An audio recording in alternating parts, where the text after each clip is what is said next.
Hello and welcome. This is Katie. Thanks so much for stopping by.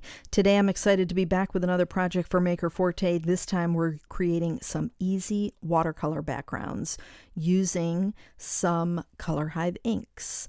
And what I love about these inks is how deeply saturating they are. And so I'm going to use Yellowstone Telephone Box and English Mustard. And I'm going to use some foam blending tools. I don't recommend your blending brushes for this. It's not going to provide a deep enough application of color. Now, I've done videos with these with like the Emboss Resist. This is the same exact type of technique. The only difference is we're not doing any stamping prior. We're going to do the stamping after. So these stamp sets are all from Maker Forte, and they're collabs between Varada Sharma and Alex Siberia.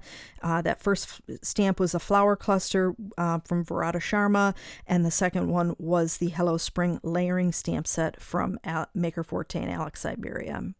So now I'm just dipping my foam tool into the ink pad and getting it really saturated. More color is best. I definitely find these inks blend better the more you have on the watercolor paper. I am using some hot press watercolor paper here that measures 5 by 7, and once I'm done and the panel is dry, I'll cut that down to 3.5 by 5. So we're just going to cut it in half, and that's going to give us 2 panels to work with. I did do this panel off camera initially to test, and so we're going to have 2 more panels that we'll be able to create some cards with. Now this is the Kaleidoscope powder in Asteroid. I'll link up here the video that I showed you using this technique with the Kaleidoscope powders.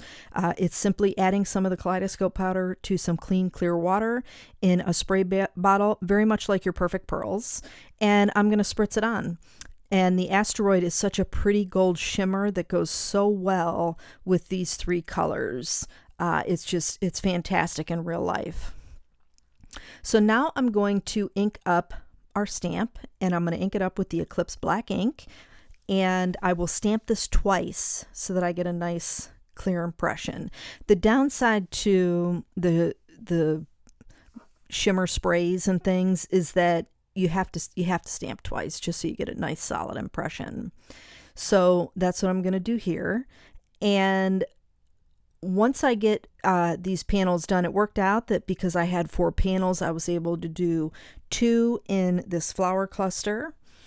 And I'm just using the acetate to make sure that my panel is in the direction based on the colors that I want it to go. So before I do any stamping, I figure out if I want the panel to go this direction or if I want to flip it around and ink it up the other way. And our stamping is done here, and here I'm just showing you that pretty shimmer. I mean, it's just fantastic.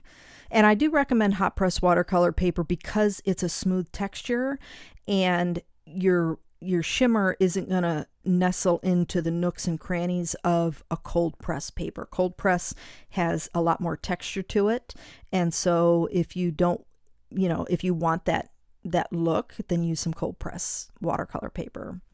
So now I'm going to use the Hello Spring layering stamp, and I'm just going to use the main image to do my stamping. And I just thought it was so pretty to do this technique with these open stamps, and it really saves time from coloring. The longest time you have to wait for it is the drying.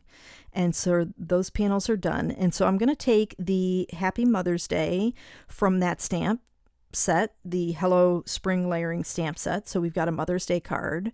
And then I'm going to pull from the Maker Forte and Alex Siberia I Adore You stamp set, that's this one here, some sentiments from that. So we're going to start off with Happy Birthday. And again, I'm inking everything up twice so I get a nice solid impression. And then the next one is going to be, I think, I Adore You.